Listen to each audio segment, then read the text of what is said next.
अतिवृष्टीमध्ये वाहून काही ठिकाणी गेली आहे. शेतकरी प्रचंड अडचणीत आहे.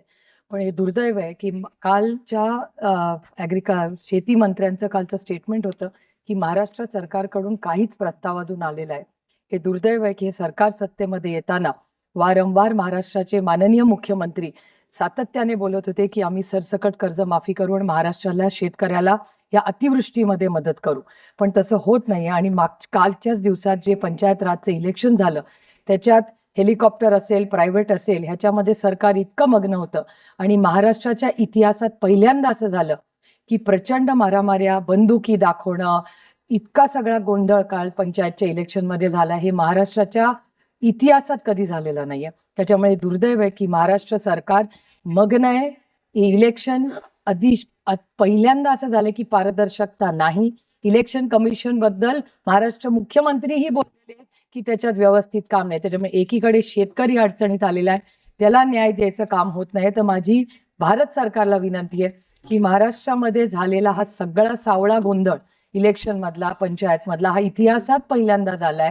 आणि त्याचबरोबर कर्जमाफी किंवा सरकारने महाराष्ट्र सरकारला विनंती करावी आणि प्रस्ताव तातडीने मागून घ्यावा. कारण का महाराष्ट्र सरकारच्या शेतकरी हा अत्यंत अडचणीत आहे. त्याचं कंबरड मोडलेलं आहे आणि आता त्याला मदतीची गरज आहे. धन्यवाद. माननीय सदस्य श्री निशिकांत दुबे जी. आमच्या जाहीरनाम्यामध्ये शेतकऱ्यांच्या कर्जमाफीच्या संदर्भातली घोषणा केली होती.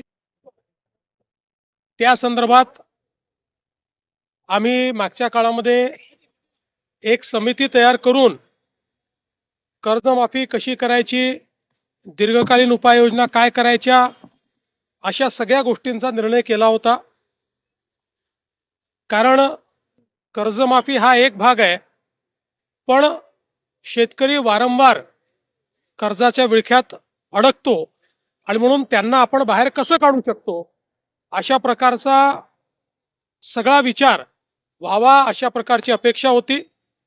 त्या दृष्टीने आम्ही जे मित्राचे चेअरमन आहेत प्रवीण परदेशी यांच्या अध्यक्षतेखाली एक समिती तयार केलेली आहे.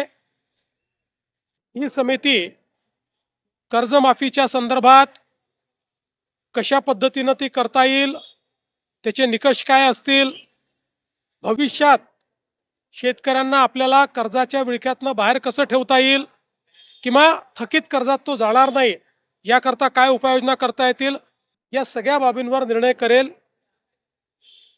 त्या संदर्भात आम्ही असा निर्णय आज केला आहे की एप्रिल महिन्याच्या पहिल्या आठवड्यात या कमिटीने आपलं कामकाज पूर्ण करावं आणि आम्हाला कर्जमाफी कशी करायची, त्याचे काय निकष ठरवायचे, या संदर्भातला एक अहवाल द्यावा. नमस्कार शेतकरी मित्रांनो, महाराष्ट्र राज्यामध्ये लवकरच सरसकट 3 लाख रुपये कर्जमाफी ही होणार आहे. शेतकरी मित्रांनो, तुम्ही इथे बघू शकता आपल्या राज्यातील सुप्रिया सुळे खासदार यांनी आज लोकसभेमध्ये काय भाषण दिलेलं आहे. त्यांनी एक ट्विट केलेलं आहे, तुम्ही इथे बघू शकता. महाराष्ट्रात काही दिवसांपूर्वी झालेल्या अतिवृष्टीमुळे शेतकऱ्यांना अतोनात नुकसान सहन करावे लागले आहे.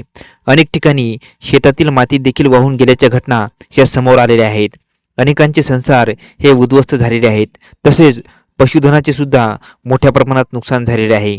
राज्यातील संकटात अडकलेल्या शेतकरी बांधवांना दिलासा देण्यासाठी संपूर्ण कर्जमाफी करा, अशी आम्ही सर्वजणांनी मागणी केलेली आहे. परंतु हे सरकार कर्जमाफीबाबत गंभीर नाही. अतिवृष्टीनंतर काही महिने उलटून गेले तरीही कर्जमाफीसाठी महाराष्ट्र शासनाने अद्यापपर्यंत कोणताही प्रस्ताव पाठवलेला नाही. खुद्द केंद्र सरकारने याबाबतची सत्य परिस्थिती ही उघड केलेली आहे. राज्यातील शेतकरी बांधव दयनीय अवस्थेत असताना सत्ताधारी मात्र स्थानिक स्वराज्य संस्थांच्या निवडणुका घेण्यात बिझी आहेत आणि प्रचारासाठी हेलिकॉप्टरमधून फिरण्यात व्यस्त आहेत. हे अतिशय विदारक चित्र आहे. या सरकारचे प्राधान्य शेतकरी बांधवांच्या कर्जमाफीला नाही तर निवडणुकीच्या प्रचाराला आहे, हे स्पष्ट दिसते. तर शेतकरी मित्रांनो, आपल्या राज्यातील खासदार सुप्रिया सुळे लोकसभेतील अधिवेशनात हे मोठं विधान केलेलं आहे आणि इथे बघू शकता त्यांनी ट्विटसुद्धा केलेलं आहे. म्हणजे शेतकरी मित्रांनो, सरसकट कर्जमाफीसाठी खासदार सुप्रिया सुळे यांनी लोकसभेत आवाज उठवलेला आहे आणि यावरच आपल्या राज्याचे मुख्यमंत्री देवेंद्र फडणवीस यांनी प्रतिक्रिया दिलेली आहे. म्हणजेच आता लवकरात लवकर सरसकट कर्जमाफी होणार आहे. तर शेतकरी मित्रांनो, हा व्हिडिओ जास्तीत जास्त तुमच्या मित्रांना शेअर करा, जेणेकरून त्यांनासुद्धा ही माहिती समजेल. तर मित्रांनो, हा व्हिडिओ कसा वाटला खाली कमेंट करून सांगा आणि याविषयी असेच आणखी नवनवीन माहितीसाठी आपले के मराठी GR या यूट्यूब चॅनलला लाईक, शेअर आणि सबस्क्राईब करायला विसरू नका. धन्यवाद मित्रांनो. जय हिंद, जय महाराष्ट्र.